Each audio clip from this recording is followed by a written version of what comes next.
Welcome to FO Talks. With me is Thomas Barfield again. As many of you know, he's been a regular author with us. He is a professor at Boston University. He is the author of of a great history of Afghanistan, published by the Princeton University Press. His new book on empires is out shortly, or maybe it's already out. Thomas is one of the great sages of our time. And without further ado, Thomas, welcome. Thank you very much for having me.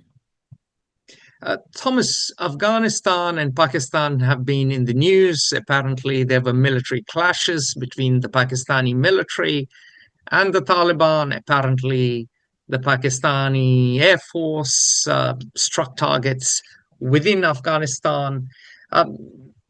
Give us a picture, paint us a picture of what exactly is going on. Well, what we're looking at is, if you will, a Pakistani policy gone wrong. For close to 30 years, they have been supporting Islamist groups in the hopes that one of them would take power in Kabul and give them strategic depth in their larger struggle with India. The problem is that whenever they've succeeded, when they put Mullah Omar and the Taliban in power in the late 1990s, or the more recent Taliban seizure of power in 2021, is that as soon as their clients took control in Afghanistan, they tended to, from a Pakistani point of view, not show any gratitude, but rather revert to Afghan positions, which have historically been hostile to Pakistan. Afghanistan was the only country in the United Nations to vote against Pakistan's entry into the United Nations on the grounds that it was an illegitimate state. And it's refused. People forget that. People don't remember that now, but that's a very significant historical fact. It's certainly a hostile act to begin with, and one of the reasons it did was that the Afghans refused to accept the Durand line that was drawn between British India and Afghanistan. They claimed when the British left, that line was no longer valid and should be redrawn to their benefit. There are Afghan maps that show what they call Pashtunistan extending all the way to the Indus River. You can imagine that that would not be a popular view in Islamabad. And ever since Pakistan's creation as a nation, it's attempted to get Afghanistan to recognize that border drawn by the British as a legal international border. And no Afghan government, whether it's been kings, commissars, or the Taliban, has accepted that border. They've accepted it as a de facto border, but they've never accepted it as a legitimate border. And one of Pakistan's desires when the Taliban came to power was, at the very least, they would recognize that as the legitimate border between the two states. And the Taliban did not. And that was sort of a first sign that the relationships between Pakistan and the new Taliban government would not be as smooth or as accommodating to Pakistan as Pakistan had hoped. So why now? What's happened now? I mean, Pakistan was riding high. Pakistan has had a good run since the military clash with India. The chief has been visiting, Asim Munir has been visiting the US. They have support from Turkey. They have a pact with Saudi Arabia. Suddenly, why the clashes with Afghanistan?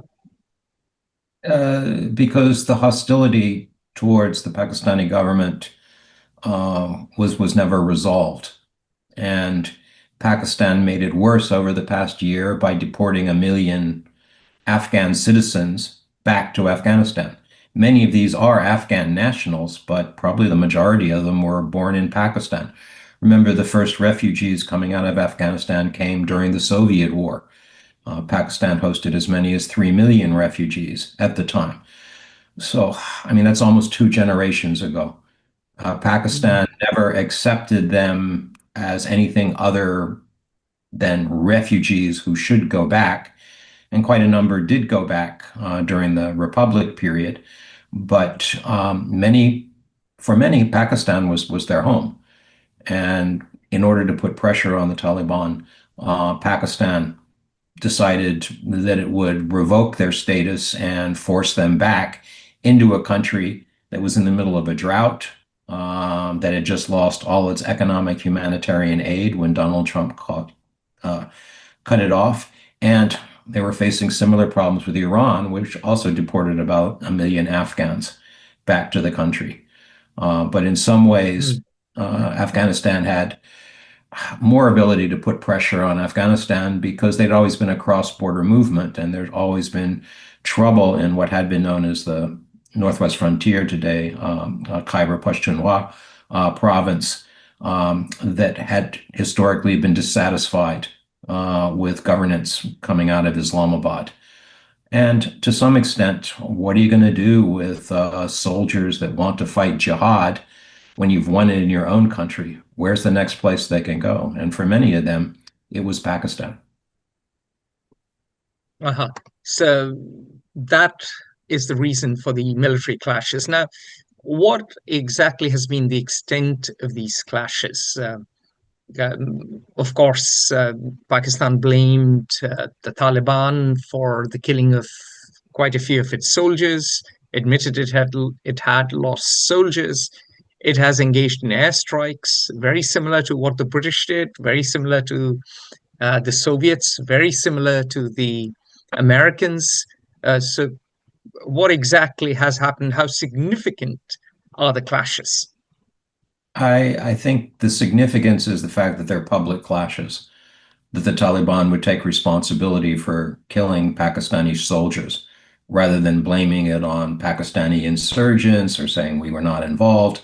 And Mm. similarly, Pakistan more or less admitting that yes, we have struck terrorists inside Afghanistan, but essentially violating Afghan territory, which is not something they did in when the Soviets were there. They never did that. Right? This is Mm. something new. Um, and it may be because the great powers are out of the region, so they're feeling, and it's on their border, they need to do something. But history would say that's probably not a way to end the conflict in Afghanistan. So this could get worse. Oh, yes, I would imagine it would be worse because there were periods of time when the Tariq-e-Taliban, the Pakistani Taliban, were devastating parts of the northwest frontier up to the Chitral area and even SWAT and threatening Islamabad. And the Pakistani military moved in with a great deal of destruction to put it down. Um, that is now past history. But I think there's a great fear by the people who live locally that a Pakistan response would devastate them as much as it would the Taliban. In some ways, you could say that there has been a traditional rivalry between the Pashtuns, who have come down Khyber to raid the plains, the Indo-Gangetic plains, and they've raided Indus for gold, for silver, for women. Uh, and of course, Pakistani military is largely Punjabi, and Pakistan is, in a way, an empire of the Punjab. Are we seeing that historic clash resurface between the Pashtuns and the Punjabis?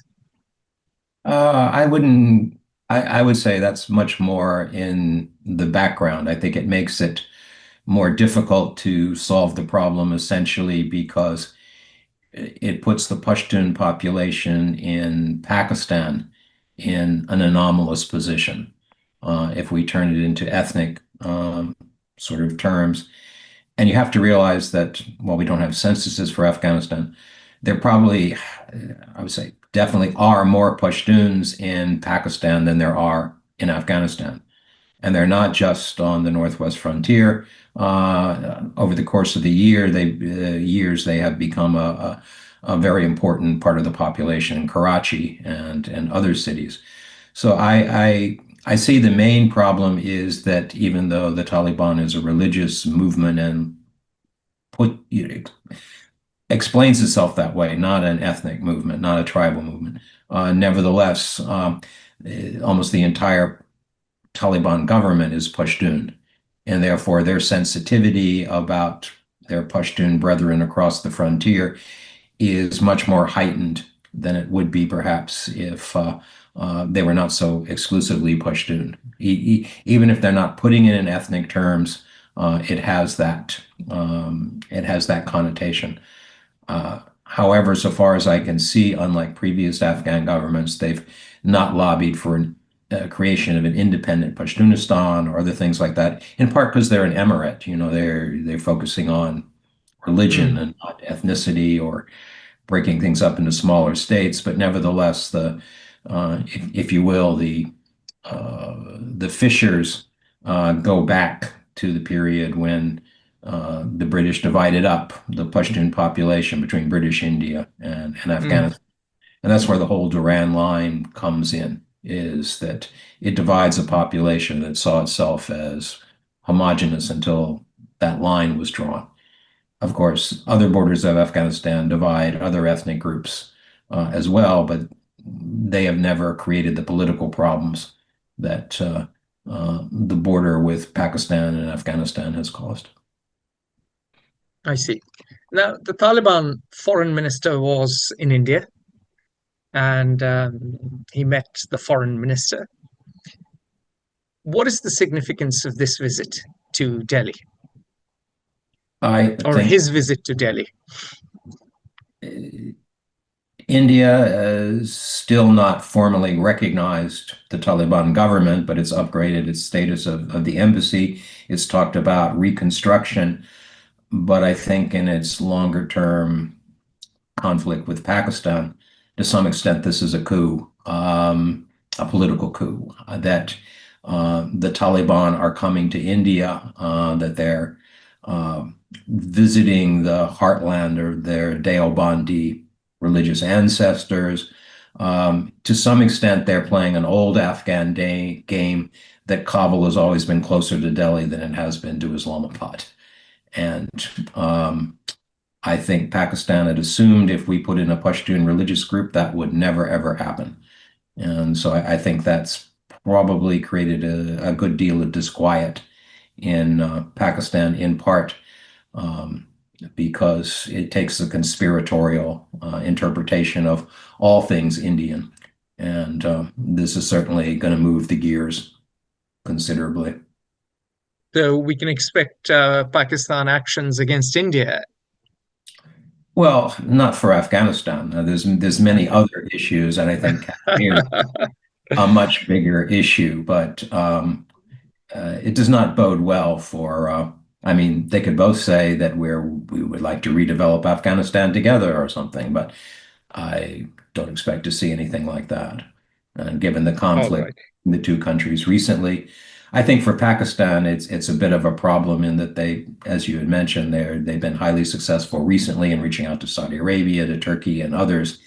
And I think this calls into question a little bit about do they have their own backyard in order? Understood. Uh, I was reading The Dawn, I was reading Friday Times, I was reading a number of Pakistani newspapers, and there, of course, uh, you have a sense of alarm, an alarm arising from A, the clashes themselves, and B, the new rapprochement between the Taliban and India. Remember that the Taliban blew up the Bamiyan Buddhas, and that caused a lot of misgiving in India. Um, India is no longer Buddhist, but they still touched a raw cultural nerve. So this rapprochement um, is quite a big thing, and is causing tremendous disquiet in Pakistan. Do you see the Pakistanis trying to mend fences with the Taliban? Is that possible? Do you see them shoring up their backyard?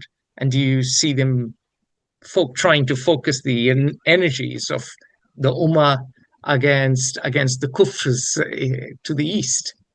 Well, one of the interesting things is you bring up Mullah Omar's Of the Taliban earlier that remember not only it's not clear that the Taliban blew them up, but certainly their allies did. The I Taliban see. themselves as a movement were not so much concerned, but they did allow them to be blown up. Um, but the bigger thing was throughout the 90s when they were there, they acted as training camps for fighters that were going to be dispatched to places like Kashmir. They Yes, that also, is true. and I think more important than the Buddhas, was when they received a hijacked plane out of India and caused no ends of Yeah, that is a while ago. I remember 1999 like yesterday. right. So, Yeah, that is well, the famous Kandahar hijacking, yes. wherein the plane from Kathmandu landed first in Amritsar and then made it all the way to Kandahar. And India released some key hostages, many of whom went on to have gloriously violent careers.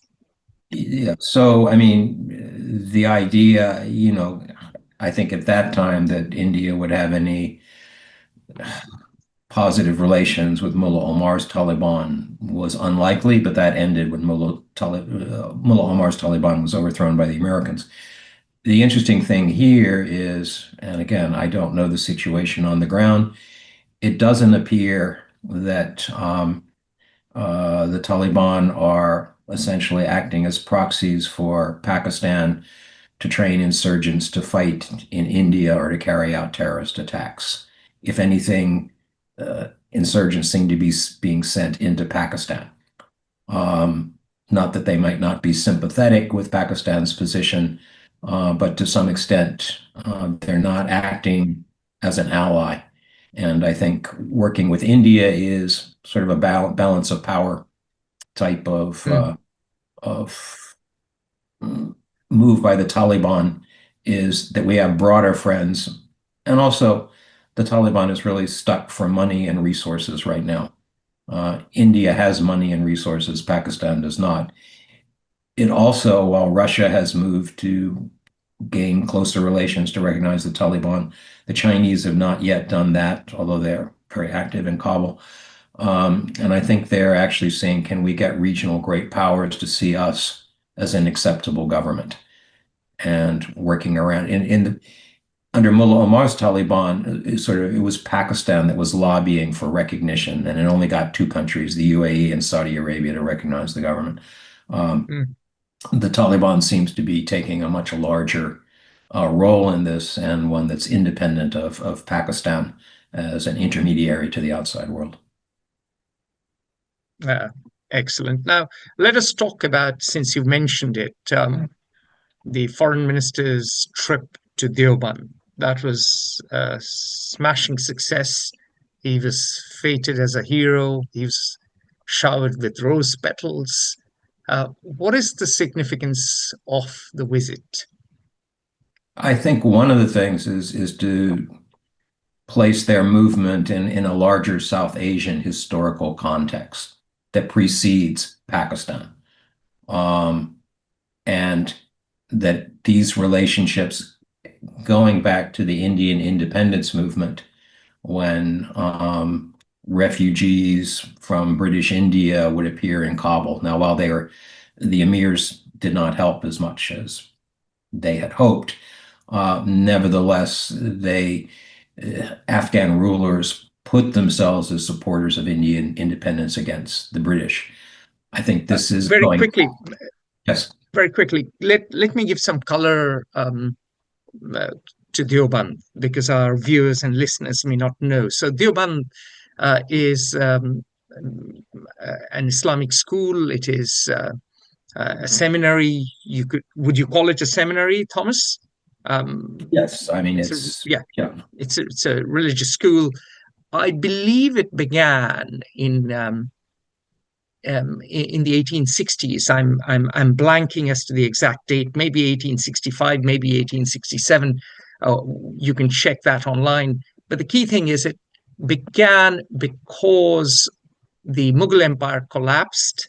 The rebellion in 1857, which re-established the Mughal Emperor as the Badshah, as the ruler of India, uh, ended very badly in 1858. The Mughal Empire was completely demolished. It was disbanded. The emperor was sent off to prison in Rangoon, died in exile. And a number of religious scholars got together. They went northeast of Delhi towards the mountains, and they set up a school. And the underlying philosophy was there had been too much of wine, women, and song, too much of decadence. The Mughals had become bad Muslims, this debauchery, and leaving the right path of Islam led to the collapse of the empire. And instead of Darul Islam, the land of Islam, the Indian subcontinent has become the land of, it's become Darul Harb. If I'm getting my terms right, the British Empire, non-Muslims have now taken over. And if we go back to a purer version of Islam, if we go back to the true ideals of Muhammad, then we will see a Darul Islam again. So Deoband was very much a movement that predates even the Indian National Congress that led the independence movement for India. It is very much a movement for the restoration of a Muslim empire in the Indian subcontinent, all the way from Kabul to Dhaka. Over to you, sir. Well, if we're looking at it, one of the most important things about the British abolishing the Mughal Empire and dethroning the emperor was, for the first time, India became part of the British crown. Queen Victoria, before that period, was not the official ruler of India because the British had outsourced it to the East India Company. The same time they abolished the Mughal Empire, they stripped the East India Company of its control. In other words, the British had outsourced their imperialism, even though certainly they controlled it. Now it was under direct British control. All right, it was now a government responsibility. And these are relatively minor things, but in terms of how the British had justified their rule in India before, is up until the rebellion in 1857, they had claimed that they were there by the right of the Mughal emperor, that he was the official ruler of India. Threadbare as that was, it did count for something, and had been a threadbare argument that had used by Ahmad Shah Durrani when he invaded India by the Maratha. In 1761. Everybody that took 1761. Delhi kept the emperor on the throne because he was more legitimate than anybody else. He may have been a puppet, but he was a very valuable one. This ending that facade created the question, on what grounds are the British in India in terms of understanding? And obviously, there were movements, Islamic ones, that talked about restoring Islamic power, but as you mentioned, also Indian independence movements that were more nationalist, and certainly those that supported the idea of a caliphate. The caliphate movement in India received a lot. 1919. That's after Received, World War One. To yeah, received restore the Turkish Sultan as the Caliph of Sunni Muslims worldwide was the first mass movement in India, and indeed Mahatma Gandhi was involved in it and supported it and led it. Over to you, Thomas. Went worked very well until the Turks got rid of the caliphate. And actually, at that point, there there there was some talk about King Amanullah declaring himself the caliph, but it was King decided. Amanullah of Afghanistan. Yes, but it was decided that that was perhaps a bridge too far, that the Islamic world would not accept an Afghan caliph. But the idea of an Islamic union, and realize here that we're talking something about different than nation states, national states. It's an old way of looking at the world, but one that has a lot of potential for unity because it transcends tribal boundaries, it transcends geographical boundaries. So it made a particularly good way to pull people together. But what I'm trying to say is that the rulers of Afghanistan and their interactions with Delhi are quite long. I mean, they're centuries long, centuries of interaction. In some cases, they actually were rulers on the plains, but they lost it.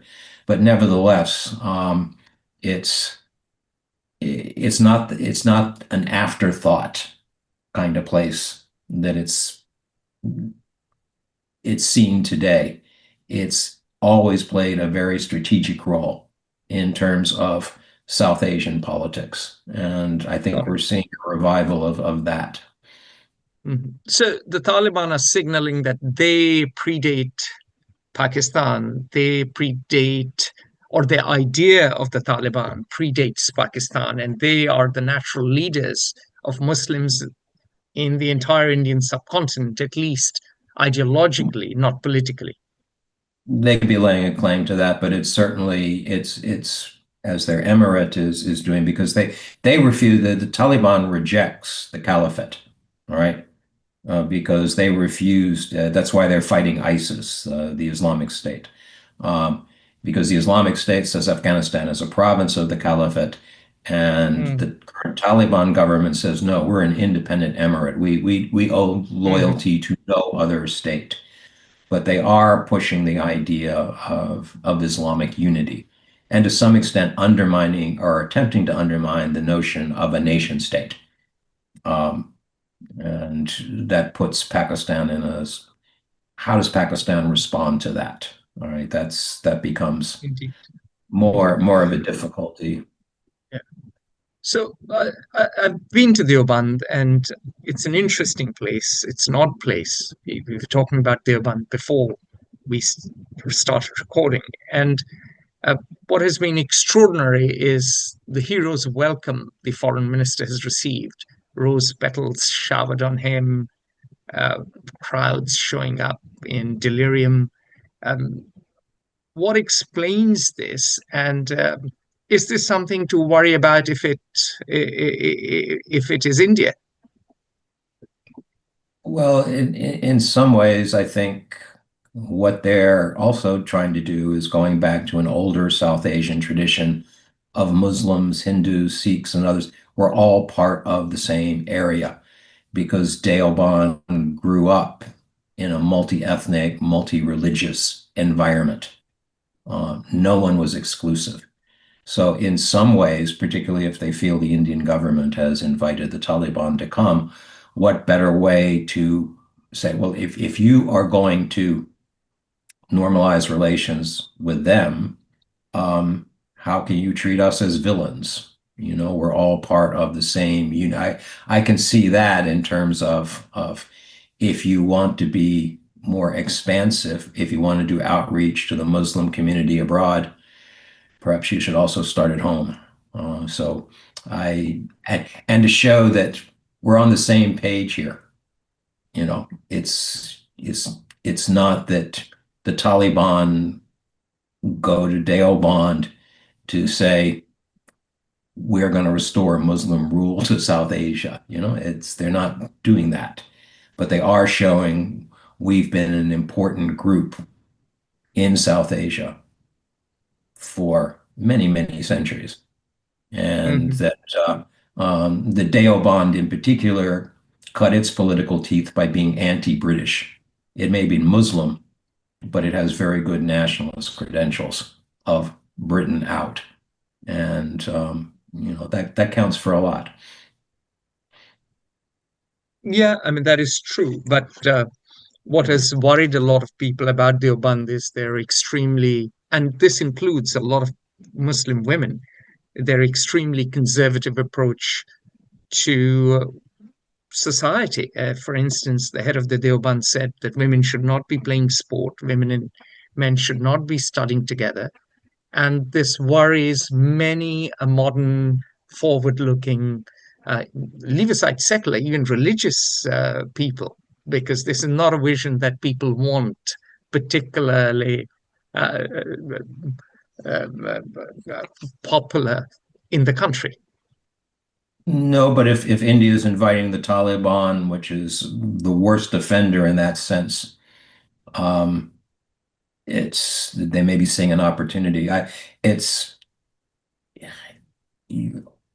all of those conservative positions. In some ways, they're on the outs. If they used to look to Saudi Arabia, and Saudi Arabia has just totally transformed its attitude on women's issues, and it's left groups like the Taliban really isolated in the Muslim world.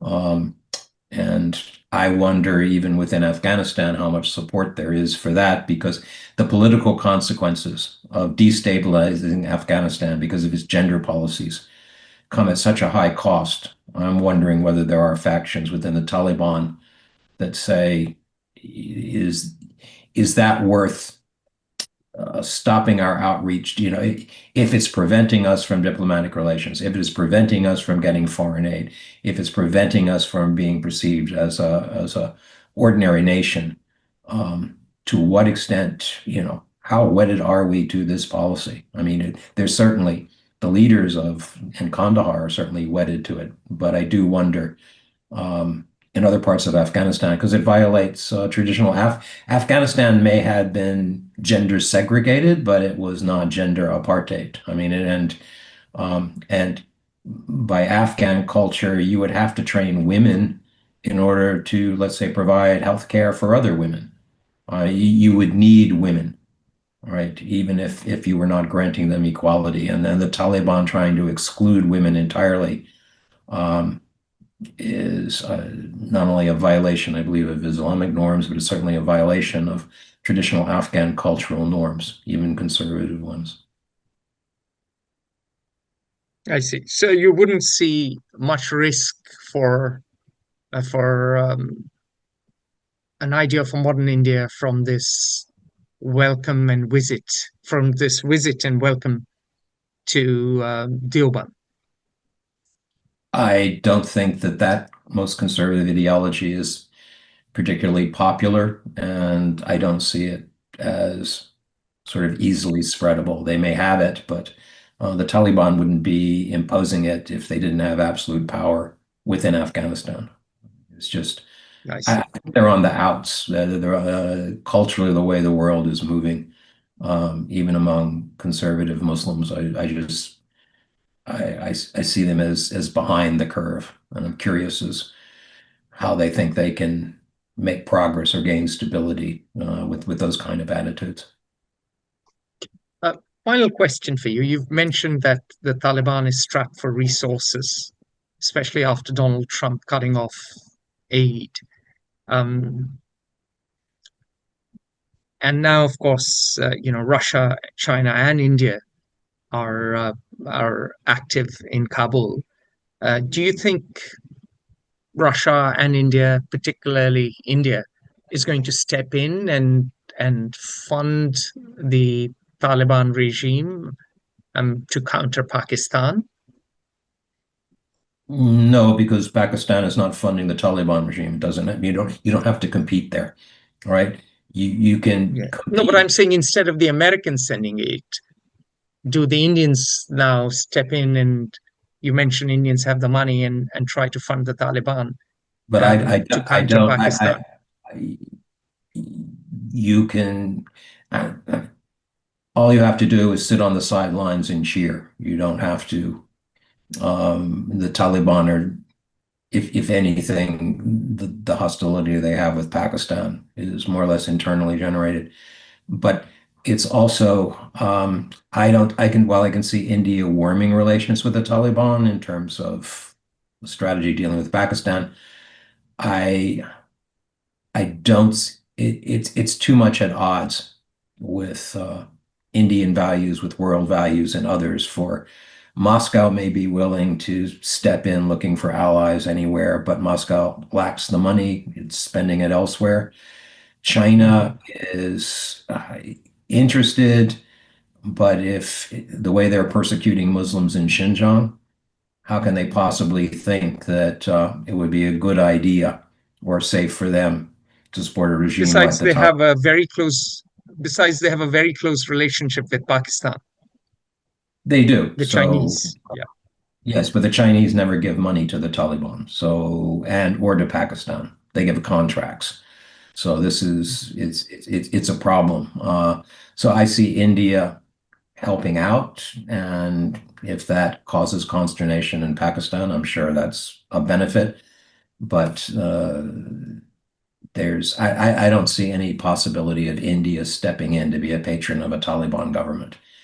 Now, maybe they're looking to the future is what happens when, the current emir dies, or what happens if there's faction fighting within the Taliban themselves. They could be positioning themselves for a successor regime. But I don't see India, and I don't think the Taliban expect India to be a patron. But at the moment, they're pretty desperate, so they can use all the friends they can possibly acquire, even on a short-term basis. Well, thank you very much for your time, Thomas, and we will have you back to discuss Afghanistan and more. And good luck with your forthcoming book. Well, thank you. It's no longer forthcoming. It's actually published, so you can find it in Congratulations. your neighborhood bookstore. It'll be out in paperback in a month. So for those who Excellent. Okay. Excellent. Well, those of you who like reading about empires, make sure you read Thomas's book. I have read some of it, but I have to finish it. I found it a rollicking good read, and we'll have you back to discuss your new book, Thomas, very shortly. Okay, that'll be great. Thanks very much. Thank you. Join the conversation at Fair Observer and subscribe to our YouTube channel.